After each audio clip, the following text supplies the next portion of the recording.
का हार्दिक स्वागत है। आइए प्रारंभ करें इस यात्रा को, जहां हर विषय वस्तु को हम सरल, स्पष्ट और परीक्षा उपयोगी ढंग से प्रस्तुत करेंगे। कभी सोचा है कि घर की साधारण सी चीजों में एक पूरी केमिकल दुनिया छिपी हो सकती है? हाँ, बिल्कुल, ये है केमिस्ट्री की दुनिया। तो चलिए आज हम पर्दा उठाते हैं बेस और सॉल्ट्स यानी क्षार और लवण के पीछे के विज्ञान से, जो हमारी जिंदगी का एक बहुत जरूरी हिस्सा है। जैसे कि साबुन, फिर कागज, और सुनिए, ब्लीचिंग पाउडर दी। तो सवाल ये है, इन सब में आखिर कॉमन क्या है? ये अलग अलग दिखने वाली चीजें, इन्हें आखिर कौन सी चीज जोड़ती है? पता है, इसी का जवाब आज हम ढूंढने वाले हैं।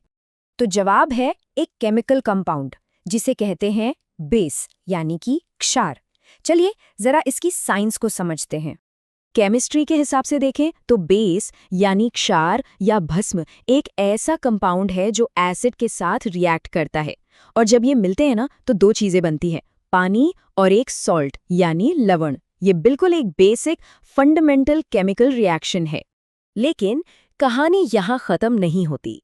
सारे बेस एक जैसे बिल्कुल नहीं होते। उनके टाइप्स और प्रॉपर्टीज उन्हें एक दूसरे से काफी अलग बनाती हैं। तो यहाँ एक बहुत महत्वपूर्ण फर्क है। कुछ बेस पानी में आराम से घुल जाते हैं, जैसे सोडियम हाइड्रोक्साइड, और जब ये घुलते हैं तो ये हाइड्रोक्साइड आयन यानी OH- रिलीज करते हैं। लेकिन दूसरी तरफ कुछ भस्में हैं जो पानी में घुलते ही नहीं हैं, जैसे कॉपर हाइड्रोक्साइड।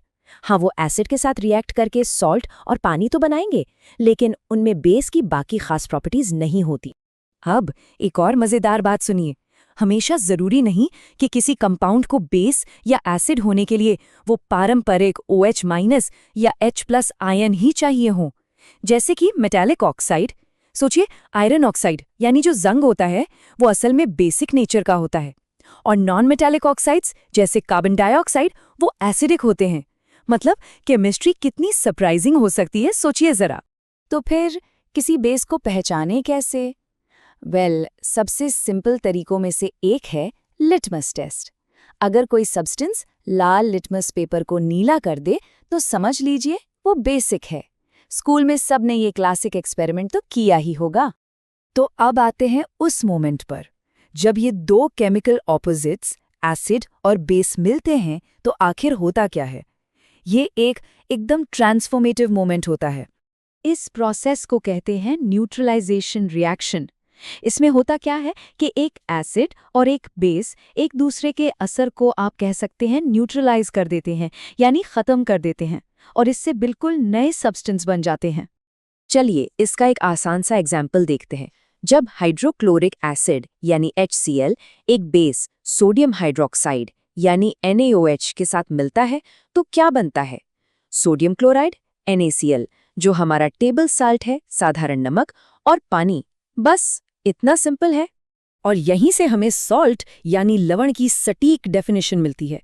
तो सॉल्ट वो कंपाउंड है जो तब बनता है जब एसिड का हाइड्रोजन एटम बेस के साथ रिएक्शन के दौरान अपनी जगह से हट जाता है। और हाँ, ये सिर्फ टेबल सॉल्ट की बात नहीं है। केमिस्ट्री में कई तरह के सॉल्ट्स होते हैं। तो अब चलिए वापस चलते हैं उन्हीं रोजमर्रा की चीजों पर जहां से हमने शुरुआत की थी। देखते हैं कि ये सारी केमिस्ट्री हमारी लाइफ में काम कैसे करती है। अब सारी कड़ियां जुड़ रही हैं, है ना? देखिए, कास्टिक सोडा जो एक काफी स्ट्रॉन्ग बेस है, वो साबुन और कागज बनाने में कितना जरूरी है।